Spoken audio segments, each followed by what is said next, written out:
तो चलिए शुरुआत कर लेते हैं। आज क्या कुछ नतीजे आएंगे गुजरात विधानसभा चुनाव के और हिमाचल विधानसभा चुनाव के। आपको बता दें, खत्म हो चुका है चुनावी दंगल और अब बारी है नतीजों की। वैसे तो एग्जिट पोल ने राजनीतिक दलों को उनकी जीत या हार से आश्वस्त कर दिया है, लेकिन जैसे जैसे रुझान आता जाएगा माहौल बनता जाएगा।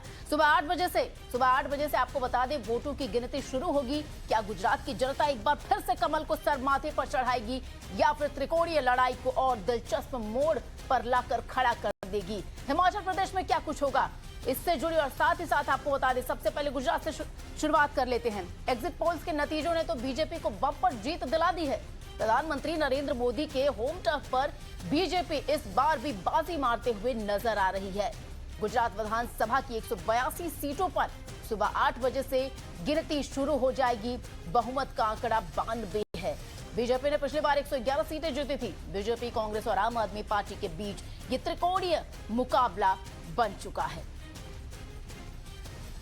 और सीधे रुक कर लेते हैं हमारे सहयोगियों का। फिलहाल अभिषेक हमारे साथ जुड़ गए हैं। अभिषेक, चुनावी दंगल खत्म हो चुका है। सबकी निगाहें जो बड़ी बड़ी स्क्रीन होंगी उस पर टिकी होंगी, राजनीतिक दलों की निगाहें। कैसे कैसे रुझान जब आएगा, राजनीतिक दलों की जो हार्ट बीट है वो ऊपर नीचे होती जाएगी। फिलहाल क्या कुछ माहौल है? 1 घंटे बाद अब से वोटों की गिनती शुरू होगी। अगर केंद्रों की बात करें तो सुरक्षा व्यवस्था क्या है, किस तरीके की तैयारी चल रही है गुजरात में? अभिषेक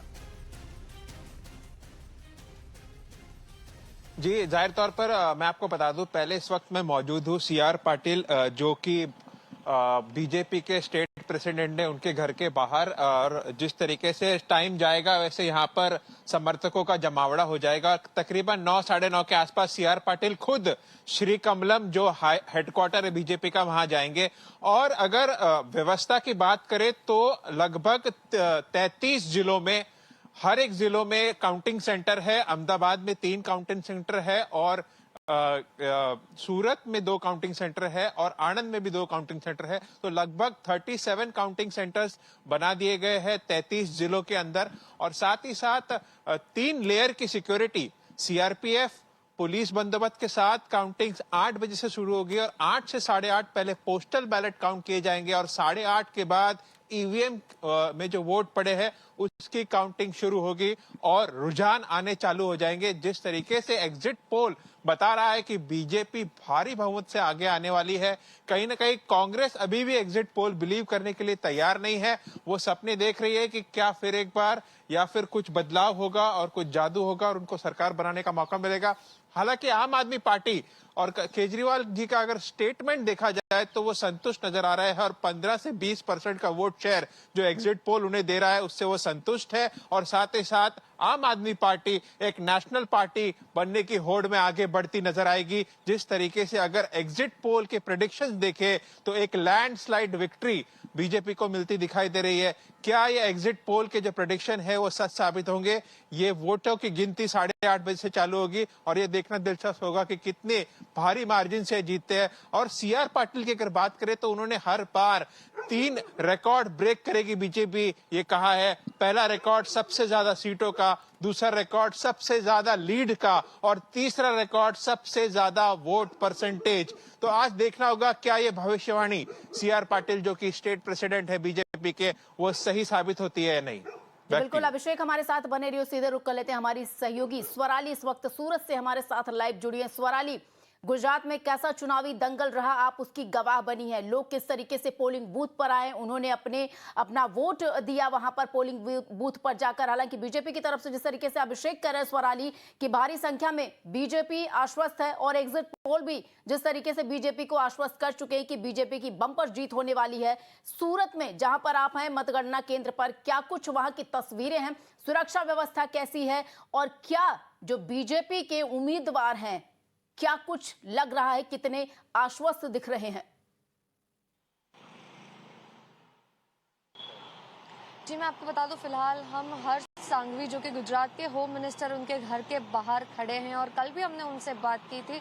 तब उन्होंने ये विश्वास जताया था कि बीजेपी इस बार इतिहास रचेगी, सारे रिकॉर्ड्स टूटेंगे। अगर हम गुजरात इलेक्शन की बात करें, हम जहां पे भी गए हैं, सौराष्ट्र में गए, लोगों से जब बात की, ये तो नजर आया कि लोग बीजेपी की ओर सीधे सीधे रुख कर रहे हैं। अगर हम बात करें कांग्रेस और आम आदमी पार्टी की, तो एग्जिट पोल भी यही बता रहा है कि कहीं ना कहीं आम आदमी पार्टी ने जो है कांग्रेस के मत तोड़े हैं। अगर हम आम आदमी पार्टी के अरविंद केजरीवाल की बात करें तो उन्होंने ये कागज पर लिख के जताया था कि इस बार हम गुजरात में जीत रहे हैं।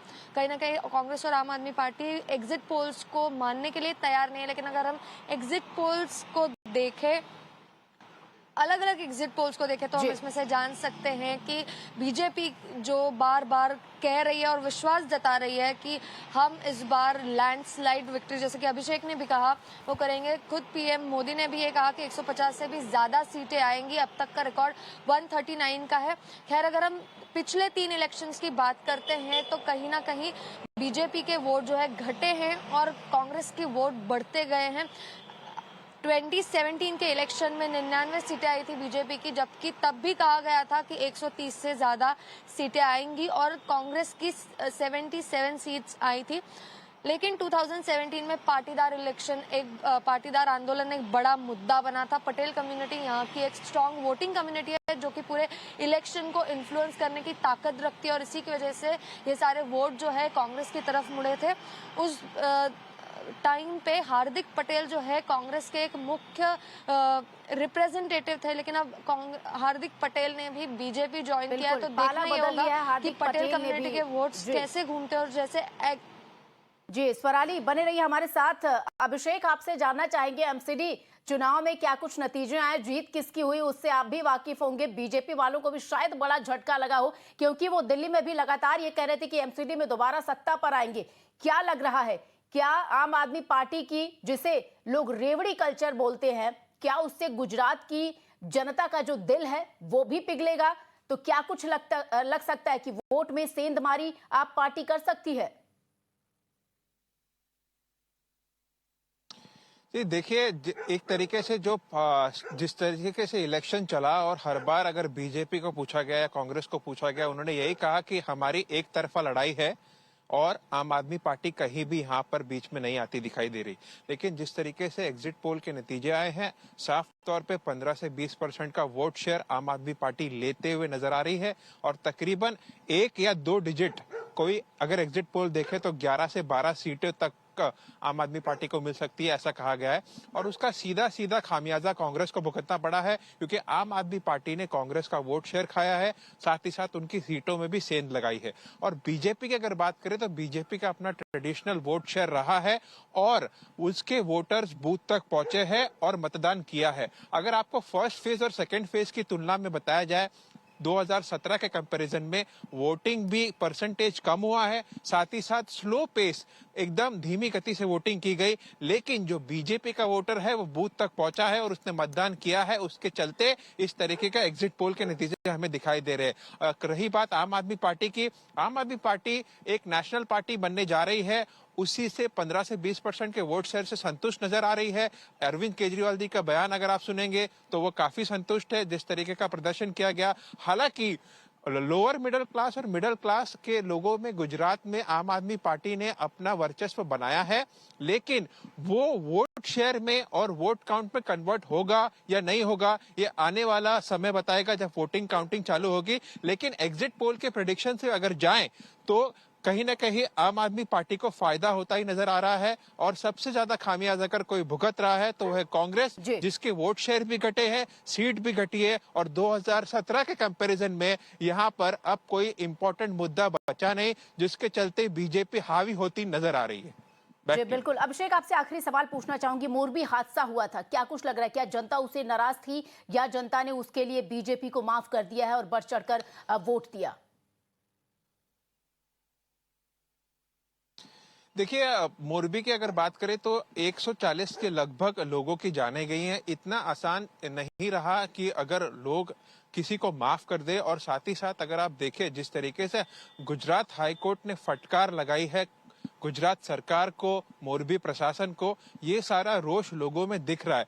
लेकिन उसके चलते जिस तरीके से कैंपेनिंग हुई है, और आपको मैं बता दूं एक बड़ा मुद्दा जो ये पूरे कैंपेनिंग में रहा और बीजेपी ने अपनी स्ट्रैटेजी बना के रखी है कि एक शांतिपूर्ण वातावरण और साथ ही साथ सेफ्टी और सिक्योरिटी का, जिसको लोगों ने बढ़ चढ़कर पसंद किया है और बीजेपी के ट्रेडिशनल वोटर्स ने उसे वोट किया है। हालांकि मोरबी का जो इंसिडेंट हुआ है उसका रोष लोगों में है, लेकिन उतना रोष मतों में परिवर्तन नहीं हो पाया जिस तरीके से एग्जिट पोल के रुझान आए हैं और जिस तरीके से प्रेडिक्शन रहा है। अब वो कितना एग्जिट पोल टर्नआउट होता है असली नतीजों में वो देखना होगा। 8:30 बजे से ईवीएम की गिनती चालू होगी, 8 से 8:30 के बीच पोस्टल बैलेट गिने जाएंगे। हालांकि बड़ा मुद्दा रहा मोरबी, अपोजिशन काफी तौर पर चिल्लाता रहा कि मोरबी में जिस तरीके से घटना हुई और प्रशासन शांत रहा, लेकिन अगर हम यही प्रशासन की बात करेंगे तो जिस तरीके से एक्शन लिए गए, कमेटी फॉर्म करी